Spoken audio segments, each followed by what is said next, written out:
There's a very pervasive tendency amongst human beings to have an exalted view of ourselves, an inflated view of ourselves, to think that we know more, or we understand more, or we have a better grasp of something than we actually do. We are freaking experts at deceiving ourselves. And this is something that humans have struggled with for forever, but it is something that our current technological landscape makes just exponentially more difficult to deal with nowadays than it kind of used to be in previous times.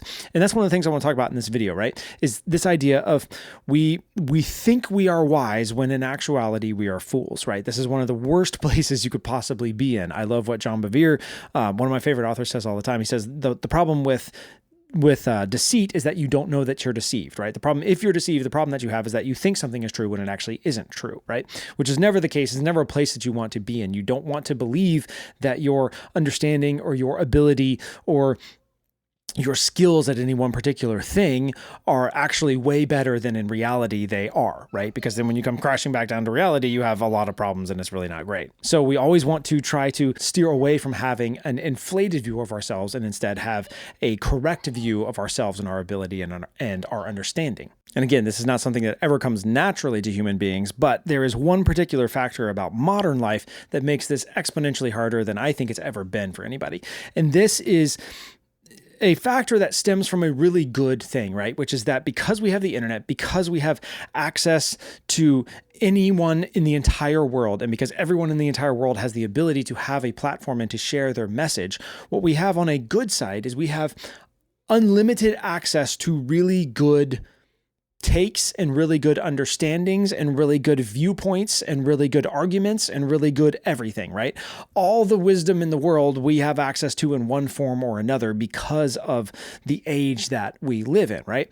And this, on the one hand, is a good thing. Like, you can go and you can research and you can find the greatest stuff on pretty much any topic, and you can find basically everything that's ever been thought by all of humanity throughout all of time. You can be in contact with those ideas, right? And that's a really good thing that helps shape your thinking, or it can help shape your thinking. It can help refine you and build you into something more.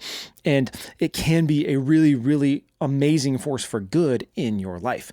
But it can also be a thing that absolutely destroys you by assisting in the inflation of your false view of yourself, right? So the way that this happens, and this is especially pertinent for people who would watch the kind of videos like I put out, or like any kind of channel like this, they watch podcasts, they watch, informative channels, and they really want to learn, they want to engage with ideas, they want to be better in their thinking, they want to improve in all of this stuff, right?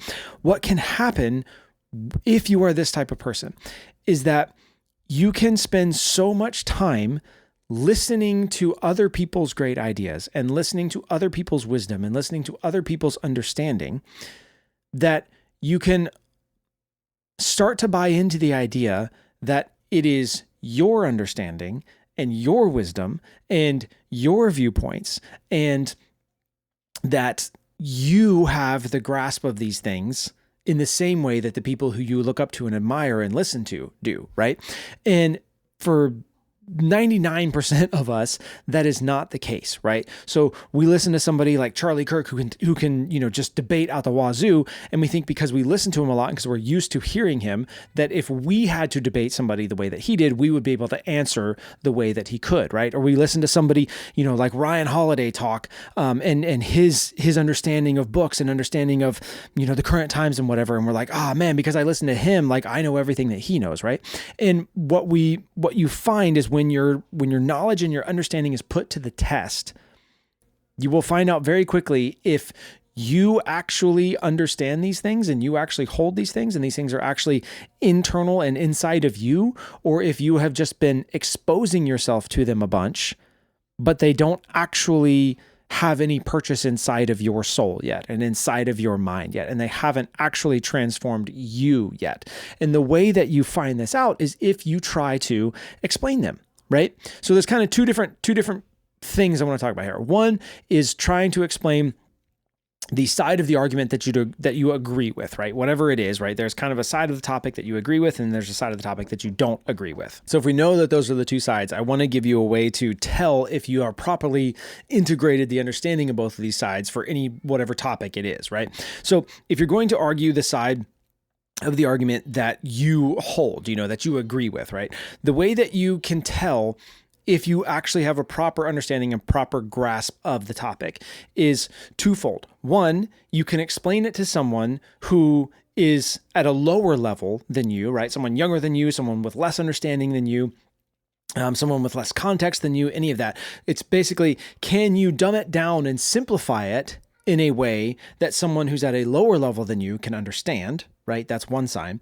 And then can you explain the complexities of it to the best that you understand them in a way that someone who understands the topic way more than you would say, yeah, no, you're on the right track. Like, even if you didn't get everything, the things that you brought up were actually true and accurate, and you have a good understanding, right?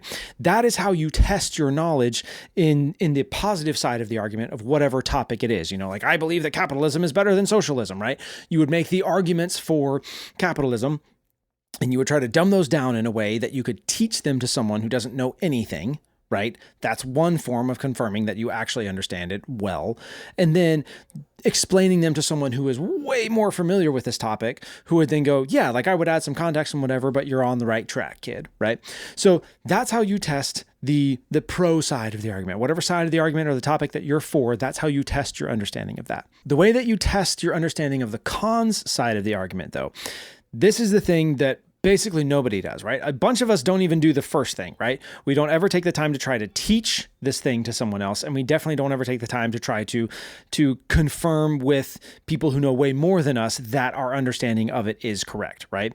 We think that we do that because we listen to somebody who's better than us, right? Or who knows more than us. We listen to their opinion, but we never actively go out and seek to explain it to someone who is better than us and then see what they think of our explanation. So yeah, that's the first one. Almost none of us do that. The second one, what you have to do to prove to yourself that you have an actual grasp of the complexity of whatever topic this is, right? You need to prove that you have an understanding of the other side of the argument, right? And the way that you do this is that you have to explain the other side's argument to someone on the other side such that they approve of your explanation of their position. Okay. And this is something I've been working through with a buddy of mine with the conversation that we're having. And it's just been very top of mind since then. But it's one of the things that I've been really trying to just harp on in this conversation is like, hey, the only arbiter of if I understand someone else's position is that other person, right? So whoever has the final say of, what my opinion is me. So if someone is trying to explain my position, the way that we know for sure that they explained it properly is if I listen to their explanation and I say, okay, yeah, I mean, that's not exactly the words I would have used or whatever, but like, you got it. You got all the main points of why I hold the position that I hold, right? And this is something that almost none of us do. And the problem with that is that it massively, massively builds into this false view that we have of ourselves, that we understand something more than we actually do, right?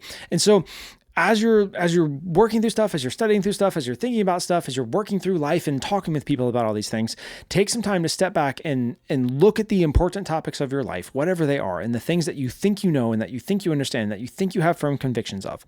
And on the pro side of it, I want you to try to explain it to someone behind you in a way that makes sense to them. Like, can you break this complex thing down in ways that make sense to a child, right? And then can you talk to an expert in this and give them your most technical, all the details explanation of it, and have them be like, yeah, there's stuff that you don't know yet, but everything that you said lines up. Like, you understand well the parts that you understand right now, right? Those are the two ways that you confirm that you actually understand the pro side of the argument. And then on the con side, I want you to pick whoever it is that you think is the antithesis of what you would think, right? I believe in capitalism, you believe in socialism, right? So I want you to take that socialism argument and I want you to make the socialism argument to such a degree that the people who are socialists are like, yeah, see, he gets it. Like, duh, that's what we're saying the whole time, And if you can do that, you can not guarantee that you don't have an inflated view of yourself, but you can definitely at least increase the odds that you are walking in humility and in a correct view of your understanding of the thing, right? You're never going to be perfect. You're never going to be able to see yourself perfectly correctly, but this is one of the things that is so important for all of us to do, especially if you're someone who loves learning, who loves listening to people.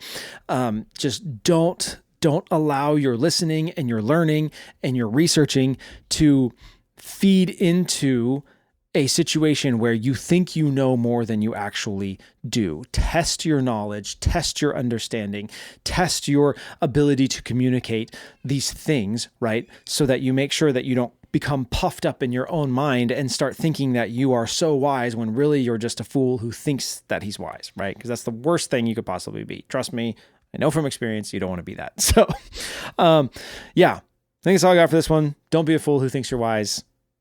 Do those things. Question your own understanding. Prove your own understanding, if only to yourself. And, walk in humility. So, see you in the next one.